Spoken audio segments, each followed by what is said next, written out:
Hello and welcome back to another video. So in today's video we're doing I did not look up the name of this family before doing this. Looked it up, it's the Bjergsen family, and they live here in the delightful city of Windenburg, and they are quite a wealthy family. Now I started off by putting the curtains down. Well, of course we don't have longer versions of those curtains, so I just put up these curtains here from Dine Out, and I would have really liked to have been able to lower the curtains down when I'm doing these houses, but you just can't. So I didn't put any curtains where there weren't curtains originally. I just put the curtains down as if they'd like lowered them in their living room themselves. So this room is really fun, and we got some nice hilarious jokes at the end once we hit Cass, but we're not going to touch on them now. So, spoiler alert, these zombies break in. They manage to escape in, and they get into the house downstairs. But on a side note, can you believe I was thinking about somehow dragging that grand piano out into the downstairs area? It would do a good job keeping the zombies out. But who has the strength to drag out a grand piano like an absolute hooligan? So I decided that the girls would go on this second bedroom here, and the parents would stay in this gigantically humongous upstairs bedroom. This house is ridiculous, to be honest. It's really quite hilarious. So anyway, the girls obviously took a couple of things up they really wanted to upstairs with them. The parents kept themselves where they were, and I was just looking around to see if there was anything else I could do, and obviously I had to trash this chairs and table set over here. But in the end, there was nothing else that I could think to do with the house. So I moved on to destroying the house, and I forgot to have my camera on for a chunk of this. So we've already put cracks in the windows and the doors, and now we're laying down mud. And at this point in time, I had just decided that the zombies would break into the house, and oh boy, they're going to get in and they're going to terrify them. And as you saw, the family didn't have the best upstairs set up for keeping the zombies out. It did work, but you know, it's not going to work forever. So what I'm saying is, this family may not survive. They may not make it through the zombie apocalypse. Oh, and at that point there, I noticed that you actually cannot see the cracks on the inside of the glass, which I thought was hilarious. So I don't know what I was saying, I had to answer the phone. Anyway, so I think I was talking about how this here isn't great, and here I'm showing you that the zombies did manage to break in and they put in some damage on the walls. The zombies in this reality are very stupid, so they didn't think to climb over the banister or anything. They walked up the stairs and they were like, brains, bookshelf, and then couldn't make it any further. So in just a second, we're going to be moving into the screenshots of what the house looks like. And I think when we are looking at the screenshots, we should take a second to appreciate the absolute beauty of the house. Because the house itself, I mean, yeah, I've trashed it a little bit, it doesn't look as good. But the house itself is actually pretty nice, I have to say myself. I do think it looks pretty good.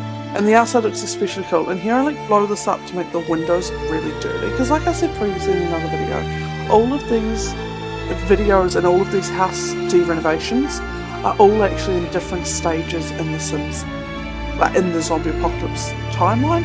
So we don't know how long these guys have been living in this house. I would say not for very long, they're not very secure, and we're about to move on to the creator sim where I will talk a little bit about the family and what they've gone through as well, and how they've chosen to survive the zombie apocalypse. And I do think this shot's particularly cool, looking at that destroyed bookshelf. And the girls are in the little bedroom playing games, and we've moved into Cass. So, in the last video of these, we saw that the Villarreal family had become true survivors. Not this family. In this family, Clara, Bjergsen's wife, went nuts.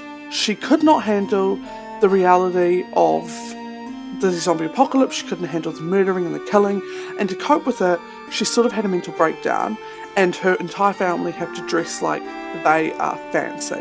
Everything is always perfect in the Bjergsen household. I did it so well the first time.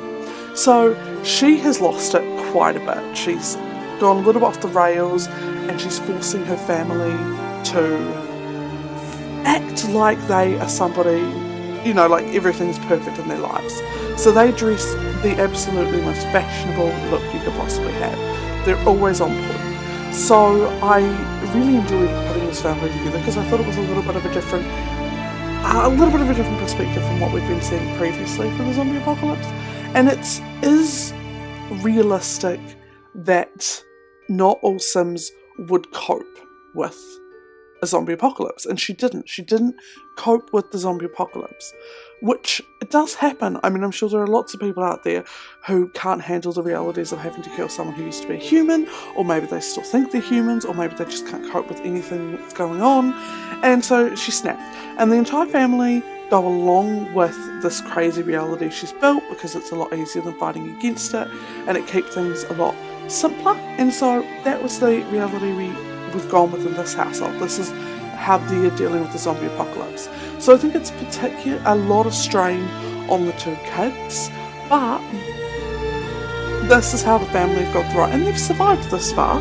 So hopefully they will make it through the entire zombie apocalypse, because of course the whole idea with the zombie apocalypse is that eventually there is an end to the whole thing, you know, like eventually zombie apocalypse gets saved and people will no longer be made sick by the virus.